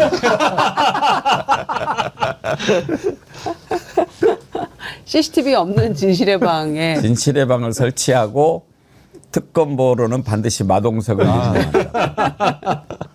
쉽게 해결이 될 건데. 네, 오늘 특검과 관련된 내용을 살펴봤는데요. 앞으로도 할 게 많이 있으니까 이 다음으로 넘어가겠습니다. 이제 드디어 정부가 경제 살리기에 본격적으로 나섰습니다. 나라 돈을 써서라도 경기를 좀 부양하겠다라고 하는데 2부에서는 그 내용 중심으로 살펴보겠습니다. 이번에 이제 추경 규모가 아주 큰데 이재명 대통령으로서는 약속을 지키는 거지요. 그런데 특이한 게 이번에는 좀 그동안에 코로나 때 또 이렇게 계엄 이후에 너무 어려워서 빚을 갚지도 못하는 영세업자들 탕감도 좀 해주고 이런 내용도 들어있고 그렇더라고요. 박영식 앵커님. 네. 이번에 또 지역화폐로 이렇게 해서 지역경제도 살리고 그런 내용들이 들어있던데 네. 정리를 좀 해주시겠습니까? 네, 그러니까 추경안이 이제 총 규모가 30조 5천억 원인데 여기에 이제 소비 쿠폰이 13조 2천억 원이 들어가 있습니다. 그래서 지급 방식은 일단 보편과 선별을 이제 섞어가지고 지원을 절충하는 안으로 일단 가는데요. 상위 10%가 1인당 15만 원이고 기초수급자 등 저소득층이 1인당 최대 이제 50만 원씩 이렇게 지급이 되고 1, 2차로 이걸 이제 나눠서 지급한다라고 하고요. 지역 화폐도 발행하도록 지원을 했는데 이건 이제 6천억 원 정도로 정리를 해놨습니다. 그래서 지금 보시는 이제 표가 결국에는 지급 금액과 이제 구조에 대해서 우리 정어리원 분들도 내가 어디에 해당하는지 이제 우리가 내고 있는 건강보험료를 기준으로 해서 잡았다라고 하는데요. 일단은 일반 국민이 1차 지급 이제 15만 원이고요. 예, 그리고 차상위 계층이 30만 원, 기초수급자가 40만 원인데 2차 추가 지급에 가서는 이제 각각 10만 원씩 해당이 됩니다. 다만 소득 상위 10%에 해당되는 정어리원 분께서는 이제 1차 선지급으로만 15만 원까지만 이제 받게 된다라는 것이고 4인 가구 기준으로 우리가 보통 잡으면 이게 이제 208만 원까지도 수령이 가능하다고 하니까 결과적으로는 이게 소비 진작을 위해서 보편 지급을 하고 또 차상위 계층이나 기초수급자를 대상으로 하는 것은 이제 실제 어려운 분들은 너무나 어려운 긴 터널을 지나오셨기 때문에 사회복지 차원의 개념으로 양쪽을 섞어서 보편 지원과 선별 지원을 합친 절충한 민생회복 소비 쿠폰 지원 방안이 나왔다라는 점을 정리해드렸습니다. 이제 소득 계층별로 주는데 대다수 일반 국민들은 25만 원씩 받으니까 4인 가족 기준으로 평균 100만 원씩 들어오는 거잖아요. 두 가지만 좀 짚어보도록 하겠습니다. 첫째는 정말 이게 경제 살리기 진작에 도움이 될까 하는 거 하나. 그다음에 이제 야당에서는 거덜난다. 재정을 걱정하는 건데 이 두 가지 부분에 대해서 패널들의 의견을 좀 들어보지요. 어떻습니까? 김주정 의원님 도움이 될 거라고 보십니까? 일단 도움이 되죠. 지금 일단 자영업자 폐업이 재작년에만 100만 명이 넘었거든요. 그리고 그 대출 연체하는 거 그것도 뭐 11점 몇 %가 넘어섰기 때문에 역대 최고치에 달할 정도로 그 정도로 지금 자영업자 소상공인들의 어려움이 많아서 일단 지역 화폐를 통해서 뭐 수개월 내로 이 유통 기한이 있는 거잖아요. 그러니까 몇 개월 내로 다 써야 된다. 그렇지 않으면 이거는 이제 없어지는 거기 때문에 그 기간 동안에 바짝 경기 회복에 도움이 된다는 거죠. 그래서 일단은 조금 돈을 좀 쓰고 그 지역 화폐를 통해서 조금 지역에서 사용하기 때문에 좀 온기가 돌게 해야 이게 그래요. 예, 뭔가 좀 이게 올라오는 거 아니겠어요? 그래서 정부 재정 지출이 실제로 이 경기 변동에 상당히 도움이 된다. 긍정적인 효과가 있다라는 게 한국은행에서도 뭐 얘기하고 있는 바이기 때문에요. 이거는 실질적인 도움이 된다라는 것이고 지역 화폐든 아니면 무슨 뭐 체크카드든 뭐 이런 걸 선택할 수 있다고 하더라고요. 편의점에서도 사용할 수 있고. 완전히 말라버린 상태 예. 아닙니까? 김종욱 네. 원장님 혹시 펌프 써보셨어요? 예. 그 물 부어야 되거든요. 예, 예. 물 부고 이렇게 하면 물이 올라오고 아시네요. 마중물. 그렇죠. 예, 맞습니다. 네. 그러니까 박영시 앵커님은 pom프 모르죠? 네, 죄송합니다. 수도꼭지 세대죠? 그렇습니다. 예. 한일 자동 펌프 이렇게 광고 옛날에 네. 그건 자동 펌프고. 이거는 진짜 완전 수동 펌프고 그러니까 옛날에 펌프라고 그래서 펌프. 그러니까 네. 지금은 수도꼭지 틀면 그냥 물 착 나오니까 우리 애들이 뭘 알겠어요. 근데 이제 우물을 이제 이렇게 기르다가 예. 우물 깃다가 거기서 이제 좀 나온 게 이제 펌프인데 예. 옛날에 집집마다 이렇게 펌프가 있었어요. 네네. 마당에. 전원일기에서 봤던 기억이 나요. 맞습니다. 전원일기에서 이렇게 세서 이렇게. 하면 물 막 나오잖아요. 예, 근데 그게 오랫동안 이렇게 물을 퍼내지 않으면 예. 말라 있어요. 네네네. 그러면 이렇게 해도 안 나와요. 예, 예. 그럴 때 옆에 이렇게 그 고무통 같은데 물을 받아놓고 예. 그걸 한 바가지 떠서 마중물을 펌프에 붓고 이렇게 집어넣고 다시. 이렇게 해야 아. 물이 올라오거든요. 그걸 마중물이라고 그래요. 네네네. 물이 마중 나가는 거죠. 맞습니다. 그 역할을 지금 하는 건데 마중물 하면은 이제 어른들은 알지만 이제 젊은 사람들 마중물이 무슨 말인가 할 거 아니에요. 근데 이게 얼마나 말라비틀어졌냐면 코로나 3년을 말라비틀어졌습니다. 예. 따지고 보면. 그래서 좀 좋아질 거라고 생각했었는데 윤석열 정부 3년 동안 또 말라비틀어졌어요. 가장 타격은요. 내란 6개월입니다. 자영업자분들이요 내란 6개월 동안 뭐 이런 세상이 있지라고 생각했어요. 거의 6년 6개월 동안 자영업자들 같은 경우는 바싹바싹 말라 있는 상황입니다.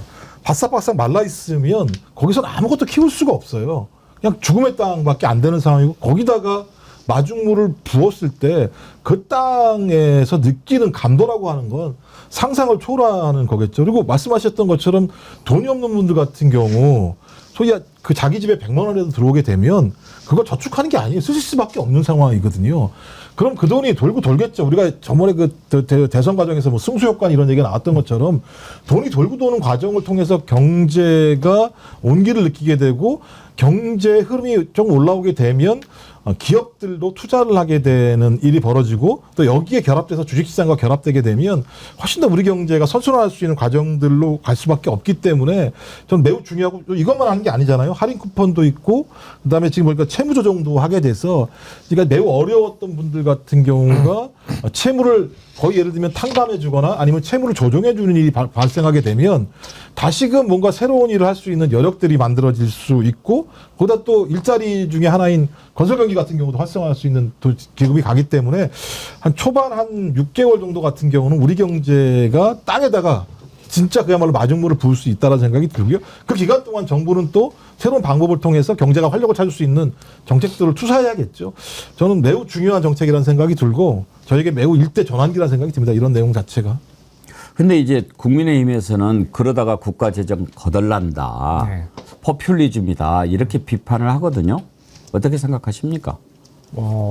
사실은 제가 상당히 보수적인 사람이에요. 예. 그래서 확장 재정보다는 작은 정부를 선호하는 사람이고 예. 그 부분에 있어서는 뭐 어느 누구보다도 보수적이다 이런 평가를 받을 수 있는데 그럼에도 불구하고 지금 우리가 올해 1, 4분기에 마이너스 성장을 했단 말이죠. 그리고 국민의힘에서 재정 얘기를 하는데 사실은 윤석열 정부가 2022년 5월 10일부터 임기를 시작했잖아요. 근데 그거는 앞선 문재인 정부하고 임기가 겹치니까 그렇다고 치고 그러면 순수하게 집권을 했던 2023년, 2024년 어땠느냐?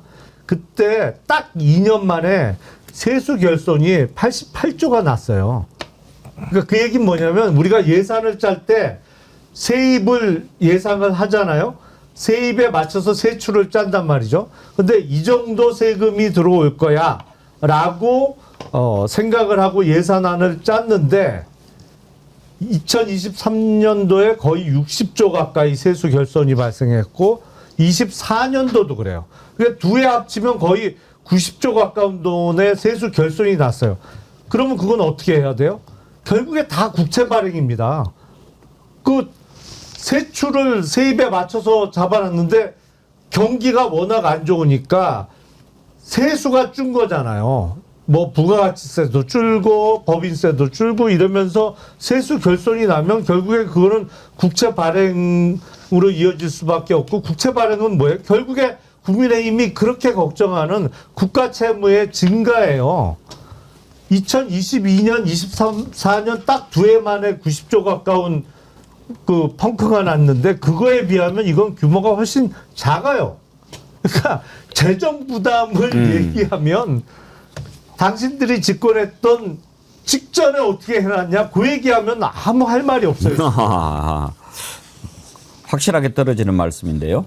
그런데다가 김문수 후보도 추경 30조 이렇게 다 얘기했었잖아요. 그래놓고 이제 와서는 포퓰리즘이니 뭐니 이렇게 얘기하는 거는 굉장히 후한무치한 그런 태도들이라고 저는 생각합니다. 그리고 AI 100조 우리가 공약에서 얘기했을 때 그것도 포퓰리즘이다 얘기하더니 나중에 금방 따라서 또 AI 100조 얘기를 했거든요. 그럼 그때 그렇게 국민들한테 약속했던 그 부분은 나중에 어떤 식으로 실행에 옮기려고 그렇게 막 던져놨던 것인가에 대한 해명도 필요하고요. 국민의힘은 뭐 입이 10개라도 할 말 있겠습니까? 그러니까 사람을 살려놓고 뭐라고 해야 될 거 아닙니까? 쟤네들이 그러니까요. 다 죽여놓고 이제 와서 살리겠다고 하는데 그걸 가지고 뭐 주사를 뭐죠 약만 먹이면 될 거를 주사를 놔야 되냐 이따 얘기하고 있는 거 아니에요. 지금 사람이 죽어가고 있는데. 그러니까 아무리 비판을 위한 비판이라고 하더라도 지금 이제 출범한 지 한 달도 안 된 정부에서 어떻게든 경제를 살려보려고 하는 이 추경안에 대해서 국민의힘이 어제 논평 낸 걸 보니까 이게 대통령의 당선 사례금이다. 이제 이런 비판을 했더라고요. 그러니까 결국 포퓰리즘이고 정치 추경이고 뭐 이런 식의 비판인데 3년 반 동안 그럼 국민의힘은 뭘 했기에 대선을 내준 거겠습니까? 총선을 왜 내준 겁니까? 이게 당연히 이제 국민들의 평가가 다 고스란히 반영됐음에도 불구하고 이런 식의 논평을 밖에 못 낸다라는 건 국민의힘의 수준이 딱 그 지경이다. 아니 그리고 정부가 할 수 있는 수단이 재정정책하고 금리정책이라는 두 가지 수단을 쓰는 거예요. 그래서 경제성장률이 떨어지거나 민생이 어려워지는 상황이 되면 재정정책을 통해서 경기를 부양하는 거고요. 경기가 부양돼서 유동성이 너무 강화돼서 다른 곳으로 빠져서 인플레이션이 발생하게 되면 금리를 잡는 일을 반복적으로 하는 거예요. 이걸 얼마나 잘하냐의 문제인 거지. 야 돈을 왜 써라고 얘기하면 정부 보고 하나의 수단을 쓰지 말라는 얘기밖에 안 되는 거거든요. 그러니까 매우 상식적인 얘기를 하는 건데 이걸 이데올로기로 몰고 가는 방식이에요. 그리고 우리나라 지금까지 적자 재정 뭐 이렇게 얘기하는데 실제 국가 부채 문제가 다른 나라에 비하면 양호한 수준인 거예요. 속도가 빨라지는 거에 대해서 문제 제기할 수 있어요. 왜 이렇게 속도가 빨라지냐. 하지만 속도가 빨라지기 이전에 말씀하셨던 것처럼 재정을 쓰지 않으면 경기가 부양이 안 되고 경기가 부양되지 않으면 세수가 펑크날 수밖에 없고 세수가 펑크나게 되면 경제가 축소될 수밖에 없는 상황이면 당연히 재정을 써야죠. 그 상식적인 거 아니에요? 그건 누가 뭐라고 얘기하더라도. 무엇보다도 시장이 지금 야당의 주장에 동조하지 않아요. 그러니까 야당의 주장은 야 이렇게 돈 풀면 재정의 부담이 많이 된다. 국가 채무 늘어난다. 경제 파탄 난다. 이런 주장인데 지금 코스피가 오늘 3,000 넘었어요.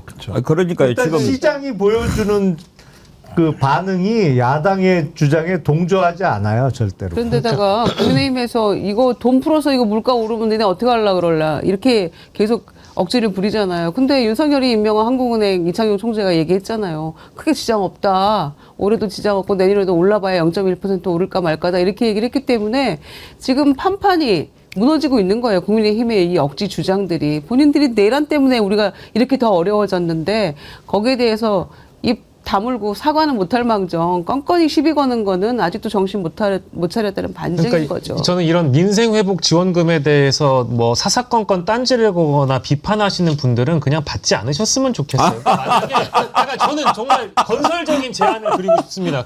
국민의힘 정당 전체가 이 정책에 반대하신다면은 100명이 넘는 의원분들이 그냥 받지 마세요. 그러니까 소위 혹여 받더라도 그 받는 것에 대해서 뭐 사회적으로 뭐 기부를 하실 수 있는 방법을 찾으시든지 그냥 받지 마세요. 쓰지 마시고.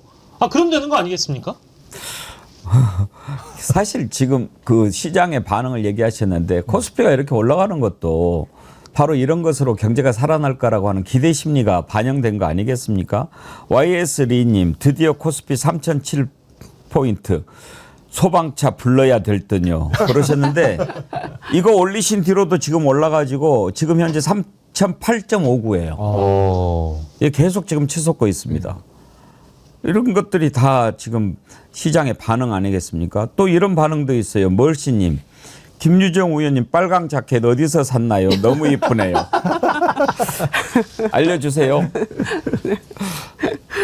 스튜디오 모님. 박영식 천재인데. 아니 받지 마십시오. 아니 받지 마세요. 그거 왜 받습니까? 받아서 저를 주세요. 이은주님 1번 찍었다고 커밍아웃 한 사람에게만 지급하는 걸로. 이 찍들은 필요 없다면서요. 일찍 인전 필요합니다. 에이 이러지는 마세요. 예. 그 야당은 그거는 이번에는 좀 뭐 기대할 것도 없지만 좀 봐가면서 이렇게 하면 그러니까 무조건 반대하지 말고 이렇게 하면 국민들이 잘했다고 할까? 이걸 좀 생각하고 하면 좋겠어요. 뭐 이렇게 하면 더 미움 사는 거 아닌가요? 아니 본인들이 선별 지원 그렇게 외쳤잖아요. 그래서 우리도 계속해서 그 25만 원 이렇게 주장하다가 이재명 대통령이 굉장히 유연하게 절충점을 마련한 거 아니에요. 아, 그러면은 본인들도 수용하는 태도라도 좀 보여야 되는 거 아니에요? 뭘 해도 이런 식으로 딴지 걸면 일을 어떻게 할 수 있겠어요? 제가 재미있는 일화 하나 얘기해 드릴까요? 옛날에 이제 방송을 이렇게 라디오에서 하는데 아나운서가 이렇게 이제 읽는 거예요. 딱 이렇게 읽는데 여당이 뭐라고 얘기했습니다. 이에 대해서 야당은 딱 했는데 그다음 원고가 없는 거야. 안 챙겨와 버렸어. 반대했습니다. 그래서 나쁘다고 말했습니다.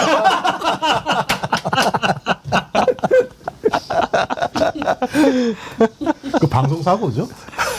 뭐 사고인데 방송 사고 얘기 나온 김에 하나 더 얘기해 줄까요? 그 지역에서 뉴스를 할 때는 서울에서 내려오는 뉴스 시간을 받아서 하거든요.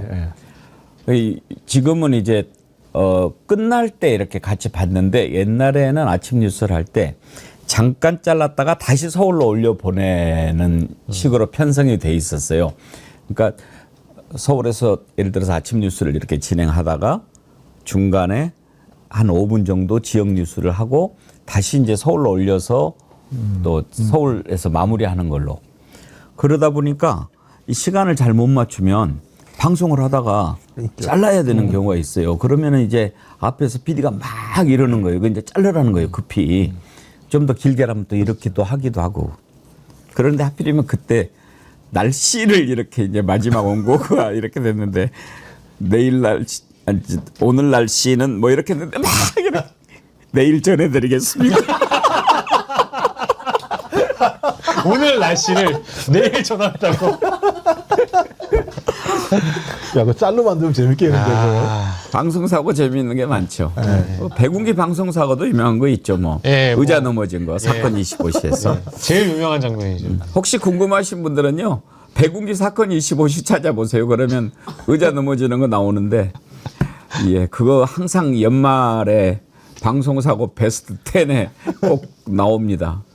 근데 재밌는 것은 그때 의자가 이렇게 넘어졌는데 의자에 앉으다가 이렇게 출연하던 경찰관이 자연스럽게 앉는다고 하다가 의자 끝에 앉아서 넘어졌죠.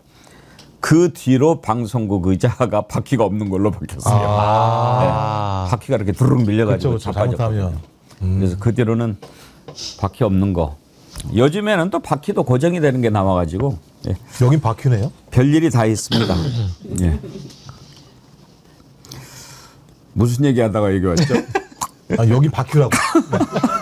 민생회복지원금 얘기하다가 여기까지 예. 왔어요. 참, 이 정치 1번지 하면서 이렇게 웃고 옛날 이야기도 하고 그러니까 참 낯서네요. 맨날 분통만 터뜨리고 눈 부라리고 욕하고 그러다가 우리 김유정 의원님이 저 방송에서 욕한다고 되게 뭐라고 그랬어요. 사실 원래 그렇게 나도 욕하는 사람이 아닌데 근데 김유정 의원님은 천성적으로 이 욕 듣는 것에 매우 힘들어해. 네. 아, 저는 이 방송하고 나갈 때마다 머리가 지끈지끈했어요. 그랬죠. 화를 내고 막 화가 나는 예. 상황이니까 그래서 이걸 해야 되나 이걸 왜 하고 있지 이런 생각이 들 정도로 너무 머리가 자괴감이 들 때가 너무 있어요. 머리가 아픈 네. 거예요 앞이 진짜로. 안 보이니까 네. 답이 없고 이런 답답한 마음이 계속되니까 진짜 다 같이 힘들었죠.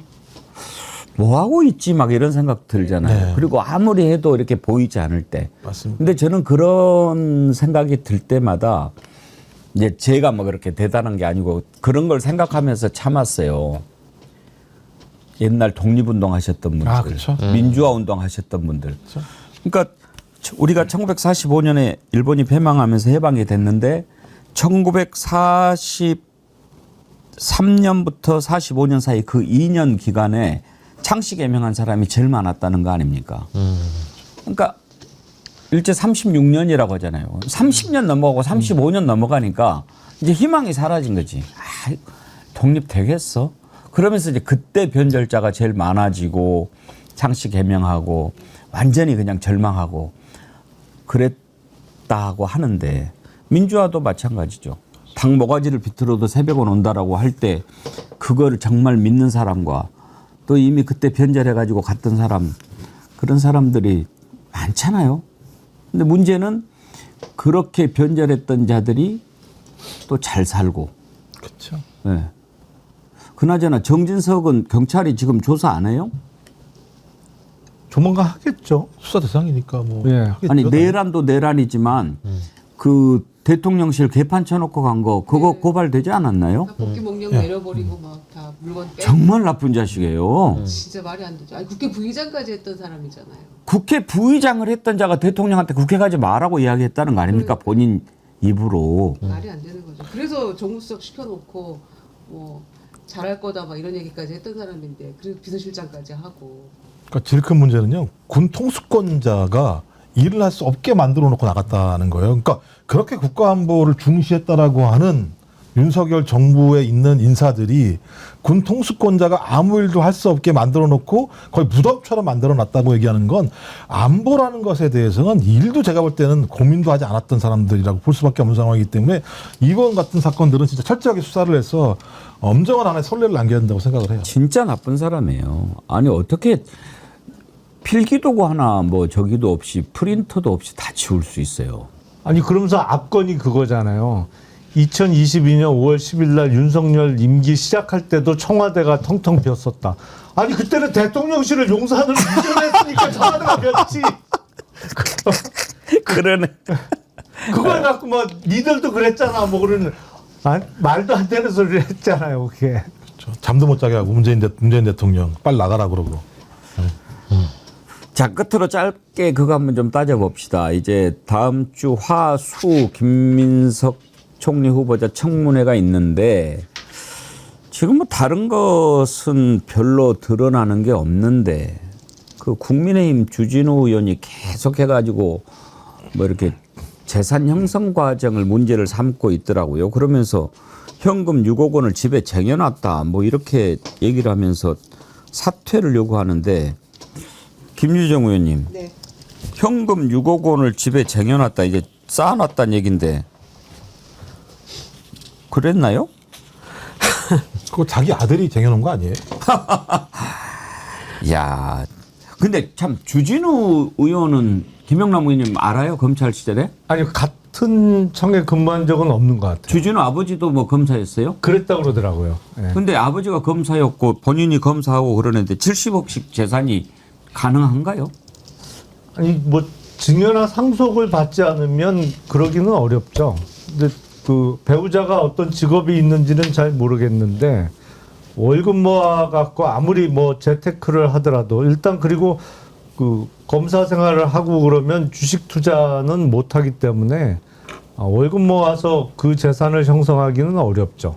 뭐 증여를 받았다고 하면 모르겠습니다만 그 과정에 이제 적절하게 세금 납부가 이루어졌는지는 따져봐야겠죠. 그러니까 공격수도 잘못 뽑은 거예요, 국민의힘이. 왜 재산 문제를 건드리면서 그런 재산가한테 그걸 맡겨요? 그러니까 제가 볼 때는 주진우 의원이 지금까지 한 얘기는 다 거짓말이었고 다 사실이 아닌 것으로 밝혀진 내용들이 많고요. 지금도 마찬가지입니다만 문제 제기를 하는데 지금 김민석 그 총리 지명자가 24일, 25일 날 이 내용에 대해서 다 소명하겠다고 얘기를 한 거지 않습니까?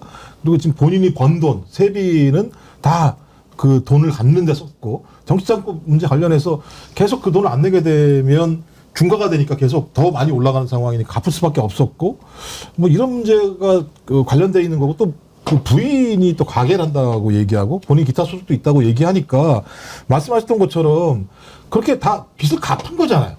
그래서 축제를 했다면 제가 이해를 해요. 근데 빚을 갚는 과정에서 빚을 대부분 다 갚았다라고 하는 것이고 본인이 그 과정에 남은 게 한 2억 정도밖에 재산이 없다고 하는 건데 이걸 가지고 70억 자산가 자기 아들한테 7억 지금 24살인가 3살짜리 아들한테 7억까지 준 사람이 나와서 야 너 왜 그따위로 살았어? 라고 얘기하는 것 자체가 공직자로서 올바른 얘기인지에 대한 근본적인 고민이 있고요.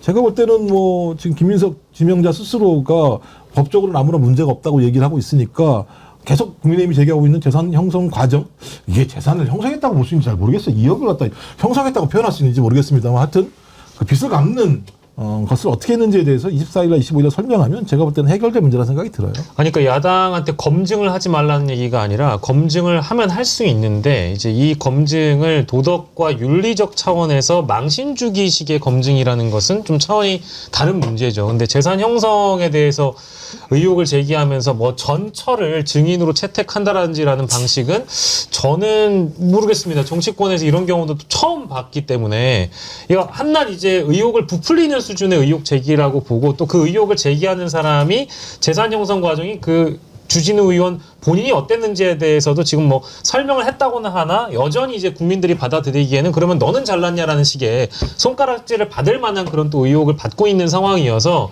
이거는 이제 야당이 의혹 제기를 하는 과정에 뭔가 좀 세밀하지 못했고 공격의 날이 무딜 수밖에 없다라고 저는 보고 어제 같은 경우에는 김민석 후보자가 JTBC 그 5대0 라이브라는 프로그램에 나와가지고 기존에 받고 있었던 뭐 재산 형성 의혹이라든지 뭐 가령 중국 칭화대인가요? 거기에 예. 석사 그 의혹도 소상히 설명을 했기 때문에 국민의힘은 좀 그 방송을 보고 나서 또한 의혹 제기를 했으면 좋겠고 인청을 그 좀 추가적인 질의를 좀 다듬어 와서 했으면 좋겠고 국민의힘 내부에서 지금 주진우 의원만 유독 이 김민석 후보자에 대한 검증을 하고 있는 이유가 다른 의원들이 관심이 없다라고 제가 지금 알고 있습니다. 실제로 어차피 이거 해봐야 김민석 초대 총리는 우리가 인준해줘야 되는 거 아니냐. 우리가 그때 한덕수 후보자 민주당에서 아무리 반발했어도 민주당에서는 어쨌든 국정 운영의 안정성을 위해서 통과시켜줬는데 우리가 안 하게 되면 이거 역풍 맞는다라는 식의 반응이 절대 다수라는 겁니다. 그러다 보니까 주진우 의원만 지금 반격을 당하는 겁니다. 그런데다가 뭐 총리 청문회 이틀 갖고 안 된다, 사흘 해야 된다라고 막 초장부터 얘기를 했잖아요. 그런데 사흘 못 해요. 준비가 안 돼 있어요. 자기들이 못하는 거죠. 네, 너무 싫을 거예요. 그 말 나왔을 때.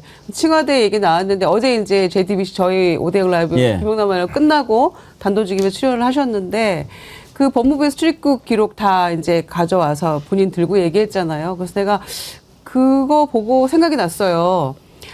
2008년, 9년이면 제가 대변인 할 때예요. 그때 최고위원 할 때거든요. 같이 맨날 회의했어요. 최고위를. 그리고 나서 칭화대 얘기를 제가 듣고 아니 너무 고생하신다. 왔다 갔다 하시느라고 그 기억이 나더라고요. 출입국 기록 그걸 들고 얘기를 할 때. 그때 다녔군요. 네, 그때예요. 그냥 그것도 다 소명이 됐는데 이제 그거 본인이 짜깁겠네 원본 내놔봐 이런 식인 거예요. 그러니까 이거 좀 너무 심하잖아요. 그리고 기타 소득이 있다, 그거 다 소명할 수 있다라고 얘기를 했는데 그게 이제 출판기념회 2번. 또 본인 결혼식 한 거, 또 빙부상의 조의금, 이제 이런 것들이 있다는 거죠. 아니, 그런데 그 시기가 다 다르잖아요. 근데 그걸 한꺼번에 이렇게 쌓아놓습니까? 그들이 얘기하는 대로 뭐 5억, 6억을 이렇게 쌓아놓을 수는 있어요? 그거 다 매번 다 빚 갚는 데 쓰고 추징금 내고 했다는 거 아닙니까? 그런데 이걸 가지고 정치 30년 넘게 한 후보자가 재산 2억 신고했으면 얘기 끝난 거 아니냐고요. 그럴 때는 그렇게 얘기하죠. 애들 쓴다. 애들 쓴다. 그러니까요. 그리고 또 좋은 방법이 있어요. 그래? 그럼 지갑 바꾸자. 송장 바꿔치기. 예. 오늘 여기까지 하지요. 참 이번 주는 좀 빨리 지나간 것 같지 않습니까? 요즘에 이재명 대통령 1박 3일도 아니고 1박 4일이 돼버렸어요. 새벽 1시 넘어서 도착해가지고. 참 우리도 열심히 삽시다. 대통령 열심히. 아니 그런다고 1박 4일을 살면 안 되고 죽습니다. 반성 좀 합시다. 아이고 참 체력도 대단하셔. 네. 김영남 의원님, 김정욱 원장님, 김유정 의원님, 박영식 앵커님 일주일간 수고 많이 하셨는데 주말 잘 보내십시오. 주말 잘 보내십시오. 감사합니다. 감사합니다.